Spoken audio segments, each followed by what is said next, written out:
పూర్తి వివరాలకు చదవండి రేపటి అక్షర శిల్పం దినపత్రికలో.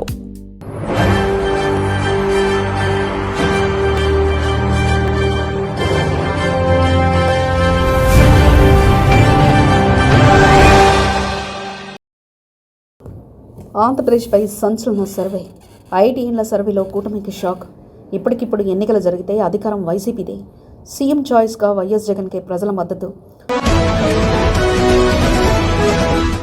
కూటమి పాలనపై తీవ్ర ప్రజా వ్యతిరేకత. 102 మంది ఎమ్మెల్యేలు, 18 మంది మంత్రుల అసంతృప్తి. ఆంధ్రప్రదేశ్లో ప్రముఖ ఐఐటీఎన్స్లో గ్రూప్ నిర్వహించిన సర్వే రాజకీయ వర్గాల్లో పెను ప్రకంపనలు సృష్టిస్తుంది.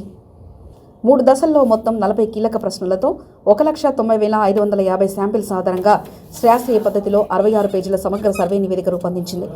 రైతులు, ఉద్యోగులు, నిరుద్యోగులు, వ్యాపారులతో సహా అన్ని సామాజిక వర్గాలు, వయసుల వారి నాడిని పసిగట్టిన ఈ సర్వే ప్రకారం కూటమి పాలనలో ప్రజల్లో తీవ్ర అసంతృప్తి నెలకొందని స్పష్టమైంది. ప్రభుత్వం ప్రచారం చేసుకుంటున్న ఆర్భాటాలకు, క్షేత్రస్థాయి వాస్తవాలకు పొంతనలేదని నివేదిక గణాంకాలు వెల్లడిస్తున్నాయి. ఎన్నికల సమయంలో కూటమి ఇచ్చిన సూపర్ 6 హామీల అమలుపై ప్రజల్లో తీవ్ర నిరాశ నెలకొంది. సూపర్ 6 పథకాల అమలు తీరుపై నిర్వహించిన సర్వేలో ఏకంగా 47% మంది తీవ్ర అసంతృప్తిని వ్యక్తం చేయగా, మరో 15% మంది కొంతమేర అసంతృప్తి వ్యక్తం చేయడంతో మొత్తం అసంతృప్తి స్థాయి దాదాపు 62% చేరింది. ప్రభుత్వం అమలు తీరుపై పూర్తి సంతృప్తి వ్యక్తం చేసిన వారి సంఖ్య కేవలం 26%కే పరిమితమైంది.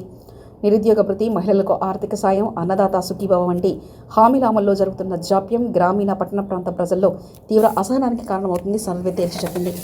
రాష్ట్రంలో ఉపాధ్యాయ నియామకాల కోసం చేపట్టిన డిఎస్సి ప్రక్రియలో భారీగా అవకతవకలు, అవినీతి జరిగాయని 48% మంది ప్రజలు స్పష్టంగా అభిప్రాయపడ్డారు.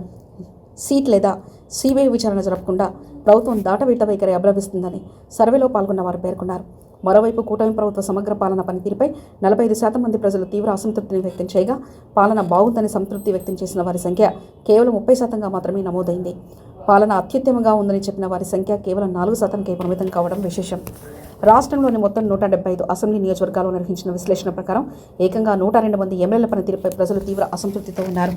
వీటిలో గెలిచే అవకాశాలు ఏమాత్రం లేని రెడ్ జోన్లో 72 మంది ఎమ్మెల్యేలు నిలిచారు.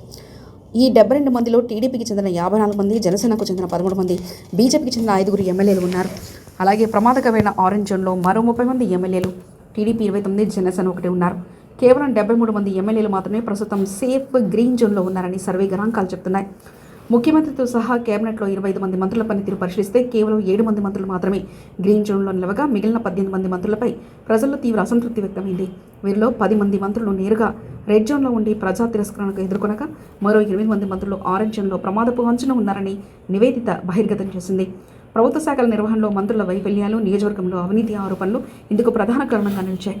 రాష్ట్రంలో ఎన్నికల పొత్తుల సమీకరణపై ఐటీఎన్ల సర్వే ఆసక్తికరంగా గణాంకాలను వెల్లడించింది. టీడీపీ, జనసేన, బీజేపీలు కలిసి ఉమ్మడిగా పోటీ చేసినప్పటికీ వైఎస్ఆర్ కాంగ్రెస్ పార్టీకి 45.5% ఓట్లు లభిస్తాయని, కూటమి 44.5% ఓట్లకై పరిమితమవుతుందని సర్వే తేల్చింది. ఒకవేళ బీజేపీ, జనసేన కలిసి పోటీ చేసి టీడీపీ, వైఎస్ఆర్సీపీ విడివిడిగా బరిలోకి దిగితే వైఎస్ఆర్సీపీ ఓట్ షేర్ 46.5%కి పెరుగుతుందని, టీడీపీ 35%కి పడిపోతుందని, జనసేన, బీజేపీ కూటమికి 10.5% ఓట్లు మాత్రమే వస్తాయని స్పష్టం చేసింది. ఇక అన్ని పార్టీలు విడివిడిగా బరిలోకి దిగితే వైఎస్ఆర్ కాంగ్రెస్ పార్టీ అత్యధికంగా 47% ఓట్లతో తిరుగులేని ఆధిపత్యం సాధిస్తుందని, టీడీపీ 36%కి, జనసేన 6.5%కి, బీజేపీ 2.5%కే పరిమితమవుతాయని సర్వే తేల్చి చెప్పింది. వచ్చే ఎన్నికల్లో ముఖ్యమంత్రిగా ఎవరిని చూడాలనుకుంటున్నారన్న అత్యంత కీలక ప్రశ్నకు రాష్ట్ర ప్రజలు వైఎస్ జగన్మోహన్ రెడ్డి వైపే నిలిచారు. 44% మంది ప్రజలు వైఎస్ జగన్ను మళ్లీ ముఖ్యమంత్రిగా చూడాలని బలంగా కోరుకున్నట్లు సర్వే వెల్లడించింది. ప్రస్తుత ముఖ్యమంత్రి నారా చంద్రబాబు నాయుడుకి కేవలం 32% మంది మాత్రమే మద్దతు పలకగా, పవన్ కళ్యాణ్కు 6%, నారా లోకేష్కు కేవలం 5% మంది మాత్రమే మద్దతు తెలిపారు. గత ప్రభుత్వ హయాంలో అర్హులైన సంక్షేమం, సచివాలయాలు, రైతు భరోసా కేంద్రాలు, ప్రభుత్వ ఆసుపత్రుల సంస్కరణలు నేటి పాలనతో పోల్చుకుంటే ప్రజలు తిరిగి వైఎస్ఆర్సీపీ వైపే పూర్తి విశ్వాసంతో మొగ్గు చూపుతున్నారని ఐఐటీఎన్స్ల సర్వే నివేదిక తేటతెల్లం చేసింది. మరిన్ని కథనాల కోసం సబ్స్క్రైబ్ చేసుకోండి మీ అక్షర శిల్పం. పూర్తి వివరాలకు చదవండి రేపటి అక్షర శిల్పం దినపత్రికలో.